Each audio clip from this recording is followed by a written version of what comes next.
back to my channel, and for today's video, tuturuan ko po kayo kung paano ko po ginawa itong halter top na to kasi ang cute po. So, from t-shirt to this, isa lang naman yung gagamitin. So, isang gunting lang naman. Guguntingin lang naman yung t-shirt para maging ganito. So, sana po magustuhan ninyo kapag kayo po yung gagawa. So, let's start! So, ayan po. Scissor lang naman yung kailangan. Inaayos ko lang. And then, yung tinuro ko, yan yung guguntingin. Depende sa inyo kung ano yung gusto nyo.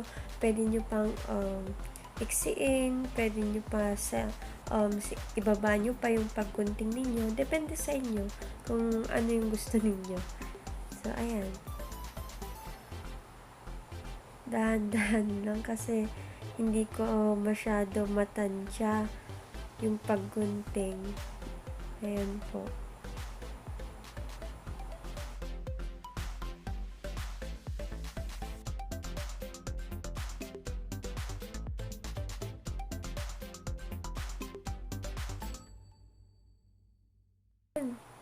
Guntingin na natin doon sa part dito. Ayan. Diyan lang naman. Pwede rin naman dun sa part ng black, pero luwagan lang natin. Ayan.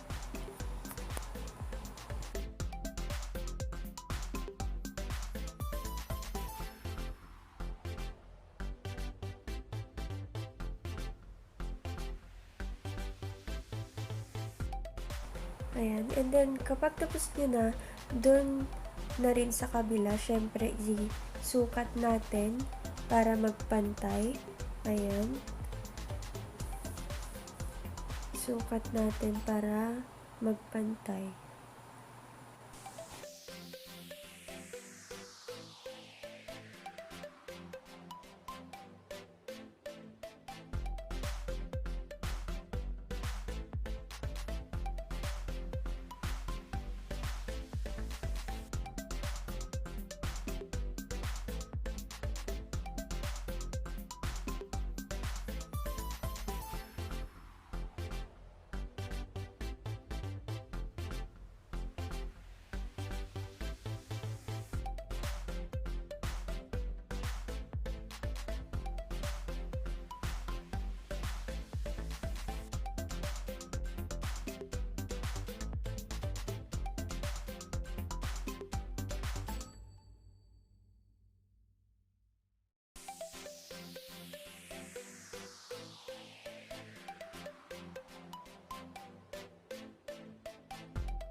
Ayan.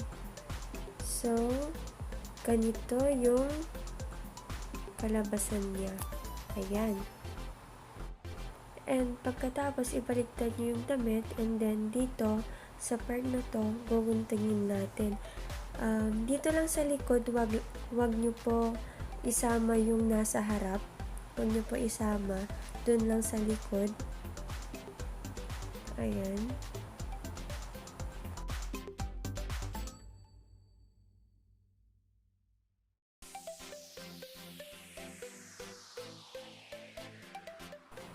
Then, tanggalin na yung nagupitan. Ayan. So,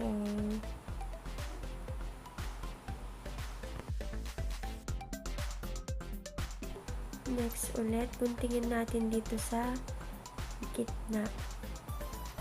Huwag nyo isama yung nasa harap ha, sa likod lang.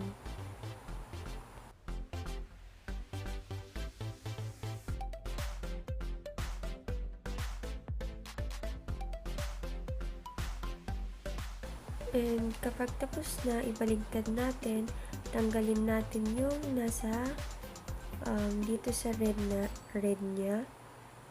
Diyan. Wag yung black. Ayan. Guntingin natin dito sa part na to. Doon sa gilid ng black. black na circle.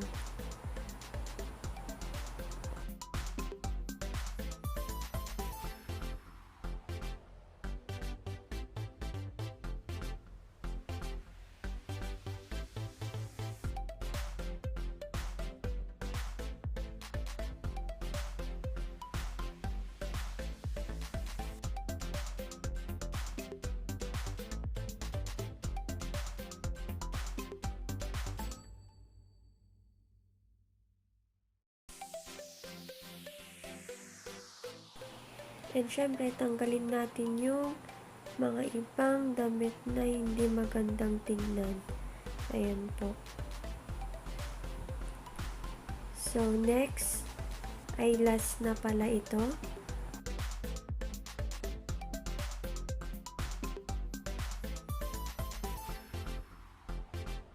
Tanggalin natin yung dito sa gilid. Pagpantayin natin. Pagpantayin natin para maganda ring tignan. Ayan po. Ganun din sa kabila pagkatapos dito.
So, malapit na. Ayan na po. Isusukat na po natin kung ano po yung kinalabasan.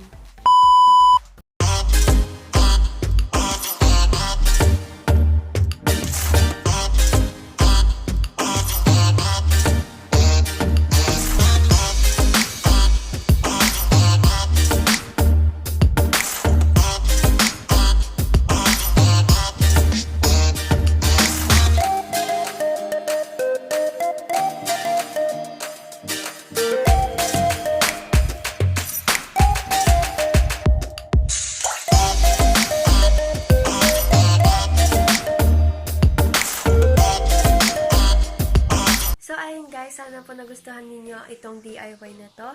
And please don't forget to like, comment, share, and subscribe to my channel. Kita-kits na naman tayo sa susunod ko na vlogs.